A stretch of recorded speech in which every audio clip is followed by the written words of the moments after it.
Have you had a huge event in your life that has changed your life fundamentally in the way that you have plans for your life? Maybe it was a divorce or the loss of a spouse or a child. Maybe you lost your home with a tornado. So many things can happen in our life that can change your life in a fundamental way in an instant. What do you do when this happens? How do you start over? It's very rare that we randomly have to start over in life. Many of us find ourselves with a major life event, and that event makes us have to start over. So today I'm just talking a little bit about what do you do and how do you handle that when it happens? Are you ready to feel less stressed, overwhelmed, and anxious? Do you wish you could be crazy confident in your ability to take on life's challenges? The Crazy Confidence Coach podcast is the go-to podcast for understanding and building self-esteem and confidence. You may be surprised how easy it is to make small life changes that add up to give you more confidence and create big results. If you have fear, anxiety, or overwhelm, that's okay, because we will talk about how you can stop letting it hold you back. Every person I know has struggled with confidence in some area of life. What area of life do you know you need to build more confidence? I promise you are not alone. I'm here to help you bridge that gap between who you are and who you want to be. Don't miss a single episode. You never know when a tip or trick that is shared will be your next big breakthrough. Hey, I just want to give you a quick trigger warning or content warning that there is some content that I talk about today that is about my past and my experiences with some trauma and some events that have happened to friends in my life. So I just want to make sure that if you have children in the car or if you happen to be sensitive to some topics, this may not be the episode for you. And I just want to give you that heads up. So here we go with the episode. You are listening to the Crazy Confidence Coach podcast, and this is episode 38. How to start over in life when an unexpected life event derails your plans and leaves you in the space that you have to start over. I didn't get married until I was 40. And to be honest, when I got married, I was thinking bliss. It didn't work out that way. The next 5 years for us was just kind of a blur, and it was super crazy and traumatic because we had so many events that happened. And honestly, I just felt completely disconnected from the life that I thought I'd be living. 3 back-to-back miscarriages, followed by a double cancer diagnosis, and that completely ended my ability to attempt to have more children. So there I was, newly married, wanting to start a family and feeling completely lost. I didn't know how I was going to start over. I didn't even know what I wanted. I look back to that time frame. Not only did I have that going on, I had 2 very dear friends who took their own lives that really put me in a place of sadness and depression, trying to figure out what is this life all about and what in the world am I doing here? I can remember having conversations with my husband and being like, if this is it, then I don't know what. I'm kind of ashamed to say that because I'm a woman of faith. I really was tested. My faith was tested. My marriage was tested. And my vitality for living was completely tested. Ultimately, I found myself in a position to start over. To be honest, I had to completely redefine what I thought about me and what I thought my life would look like. How in the world did I start over, and how can you start over too?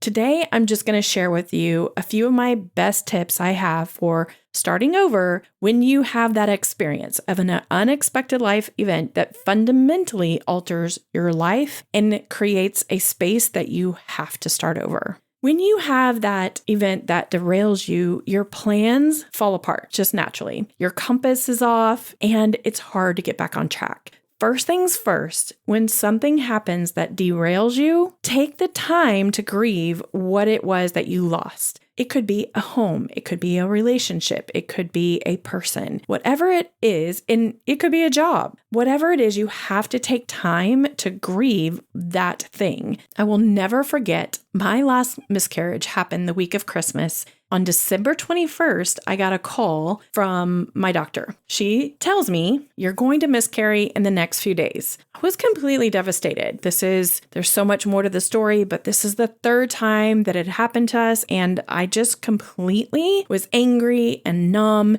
And life had to go on. I look back on that. We had a Christmas party that evening. We had the Christmas party. Actually, it was at our home. I continued to keep going, even though I was physically miscarrying my child at that time. And so when I look back on it, I just kept going. Went to work right after Christmas was over. I went right back to work. Then fast forward a few months, and here I was sitting in my therapist's office discussing what was wrong with me. And it turns out she says, really? You just need to grieve. You never stopped to grieve. I just kept going on with the holiday, and I didn't want to overshadow the holiday. So I shut down all my emotions and kept going. So her statement to me was, the most important thing you can do right now is to take time to grieve and feel all the feelings. So if you have something that you've had in your life and it's a trauma or something that is big that's happened, and you haven't taken the time to grieve, this is your first order of operations here.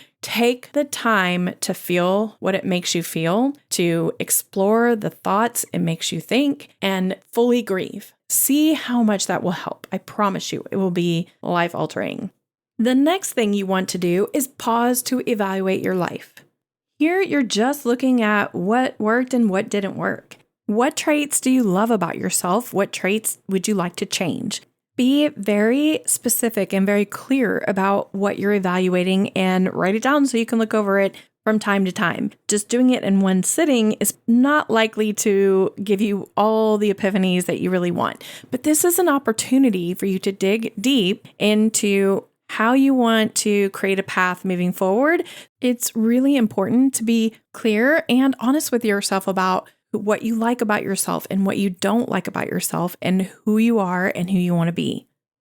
Then you're going to take all of that and you're going to make choices about your future. Make it fun. If life has been throwing you curveballs, why not take this opportunity to explore what could be possible now? How could you use this time to reimagine who you could be? For example, if you love helping people and you want to continue to help people, make a conscientious effort to help people. Be deliberate about it. What people do you want to help? Do you want to help kids? Do you want to help adults? Do you want to help them do something or learn something? Or do you just simply want to be around them? Do you want to coach sports or be an art teacher or just teach Sunday school in your church? Whatever those things can be, you can do them. You just need to commit to doing them and make a choice to doing it. Then you're going to do the opposite. What are the traits that you have that you're just not fond of? Do you drink too much? Do you spend too much? Are you not spending enough time with your family? You get 100% choice over what you're going to do and what you're going to do differently. Here's the deal. This part can completely overwhelm you. No worries. Don't stress out. You can get help with this. You can hire a coach. You can find training to gain the skill sets you don't have. You can find a mentor to support you. Look, I'm biased because I'm a coach, of course, but I know coaching works. It worked for me and it will work for you. If you've never tried coaching, what are you waiting for? I have a free discovery call so you can just ask all the questions that you have with no obligation. It's free. There's literally no obligation to sign up. So jump over to my website, thecrazyconfidencecoach.com, and sign up for the discovery call if you want help with this process. The next part of this process for you is to explore.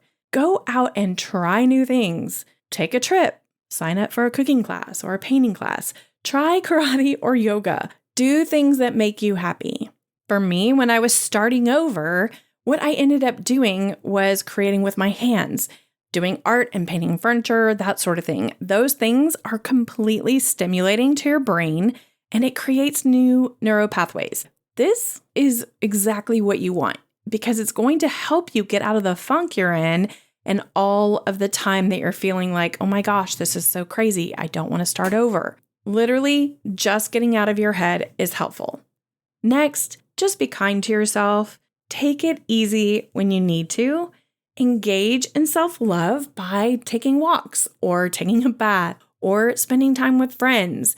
Maybe it's going to see your grandmother or taking care of somebody else's kids. Believe it or not, that was something I really enjoyed doing. Children just gave me joy. I went and played games with them. I would just love on them and get hugs, get all that oxytocin going. But whatever it is that's going to give your nervous system a break, do it. Next, be kind to yourself. Take it easy when you need to. Engage in self-love by taking walks, taking baths, or maybe just signing up for therapy. Maybe that is being kind to yourself. For me, I signed up for therapy. I found a coach. I did the things that I needed to do to help me kind of be whole again. Be careful. Don't shame yourself when you feel down or you don't feel up to going somewhere or doing something. Be kind. Get lots and lots of R&R, rest and relaxation, because that truly will help your brain be more positive and your body recover when you've experienced crazy, unexpected life. Don't underestimate the need for your nervous system to take a break. One other thing I find to be very helpful is keeping a journal or gratitude list. When I was going through the loss of our 3 babies, I made myself come up with 3 things I was thankful for each day. Now, I didn't always write it down, but I would just make myself come up with them because I knew inherently that I needed something to be thankful for and kind of retrain my brain, because some days I couldn't find something new. I just had to repeat what I had from the day before, and that's okay.